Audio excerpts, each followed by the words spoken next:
which was really and then about 5 years ago, my husband, who's up top left, and I moved back from Europe to Australia. These are some of the various things we like doing now. We're kind of outdoorsy, and Nikki can relate to the photo bottom right. Body surfing first thing in the morning, fantastic.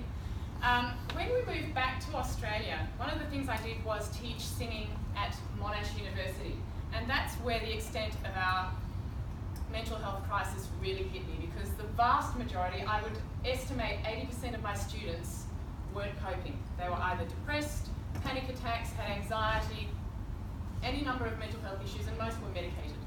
So all during my operatic career, I'd also studied lots of different complementary therapies, several of which I've become a certified practitioner in. One of the things that I've studied is called the Richards Trauma Process.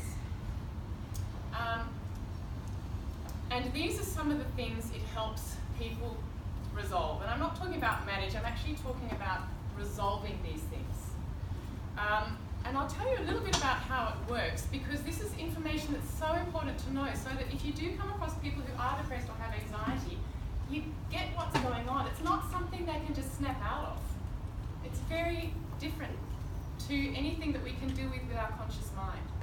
So there's an anxiety spectrum. The bottom we have a calm person, the top we have fight, flight, freeze. Okay? The calm person will have a distressing event, and then they'll normalise again. Distressing event, stress hormones flood their system, and then they come back to calm, right? With somebody with anxiety, for example, they're generally not at that calm base level ever, hardly ever. They don't realise it.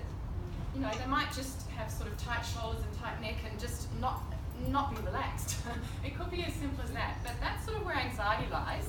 Panic attacks is where, you know, they're peaking up, the amygdala's kind of going, trouble, trouble, trouble, alarm system, and then they come back down, but they're not coming fully down. And at the top of the spectrum is PTSD, right? And that's where the amygdala's hijacking the system, alarm, alarm, alarm, stress hormones, the hippocampus isn't working properly, which means that the distressing event can't be filed away as a memory. It just keeps happening over and over and over and over and over. And it's being experienced fully over and over and over. And at the really extreme of the spectrum is complex PTSD, where there's no fluctuation at all. It's a terrible, terrible place to live. So what the Richards Trauma Process does is it takes people, and I forgot, at the other end of the spectrum where you've got people who are locked in the freeze of fight, flight, freeze, that's where people are when they're depressed. And by the way, people don't necessarily know what has caused this in them. You know, they might be thinking, what's wrong with me? I just can't snap out of this. What's wrong with me? What's wrong with me?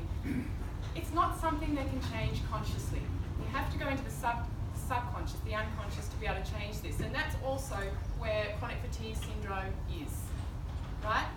So what the Richards Trauma Process does is it takes people and their system thinking, I'm not safe, I'm not safe, I'm not safe, to I'm safe, and it's over now. It usually does it in 3 sessions, occasionally 4, and it's not a method of management, it's a method of resolution. It gets them out of it. Doesn't matter how long they've had their condition. So when you're out and about, it's really important to take what you're hearing, what you're getting from people seriously, and actually listen to them. You know, if you hear that people are getting anxious, if people are having panic attacks, you know, these things seem so normal now because it's almost like garden variety. Everybody's got anxiety. It's not normal. That's not how we need to live. You know, nerves, phobias, right? Look for things like anger. What does that mean? How long have I got? A minute. Okay.